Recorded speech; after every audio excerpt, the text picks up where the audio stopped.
Manipur issue নিয়ে চিন্তিত তৃণমূল, অথচ বাংলায় হামেশাই মহিলারা নির্যাতিত হচ্ছেন। এ বিষয়ে মুখ্যমন্ত্রী নির্বাক। তাই আমিও বাংলার মেয়ে, আমিও বাঁচতে চাই, এই স্লোগানকে সামনে রেখে আজ ও আগামীকাল বিক্ষোভ ধর্ণা মঞ্চে বঙ্গ বিজেপি মহিলা মোর্চা। সাংবাদিকদের মুখোমুখি হয়ে বিজেপি মহিলা মোর্চা নেত্রী ফাল্গুনী পাত্র কি বললেন শুনুন।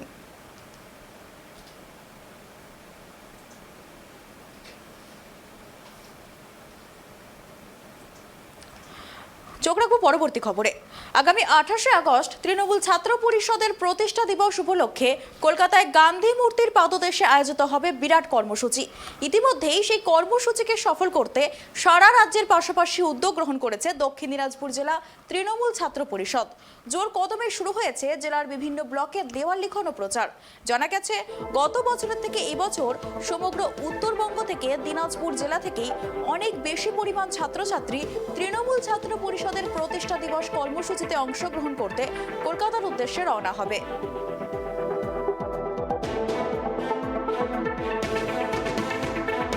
28শে আগস্ট আমাদের কাছে একটা আবেগের দিন।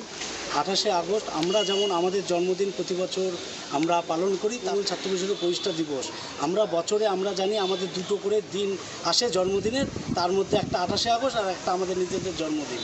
তাই আমরা 28শে আগস্ট প্রতি বছরই আমরা তৃণমূল ছাত্র পরিষদের হয়ে প্রতিটি কলেজ, প্রতিটি টাউন ব্লকে আমরা যেমন তৃণমূল ছাত্র পরিষদের পক্ষ থেকে ক্যাম্পাস করব।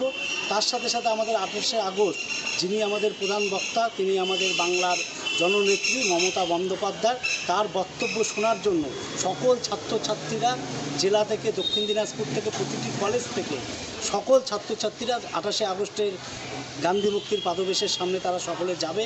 তার জন্য আমরা আগের থেকে তার প্রস্তুতি সভা আমরা সব জায়গায় যেমন করব, তার সাথে দেয়াল লেখন, পোস্টার, ফেস্টুন আমরা সব কিছুই আমরা প্রচারের মাধ্যম দিয়ে, প্রচারের কোনো ত্রুটি 28শে আগস্টের থাকবে না, এটা আমরা তৃণমূল ছাত্র পরিষদের পক্ষ থেকে আমরা সেই প্রচারটা আমরা সকলে মিলে করব।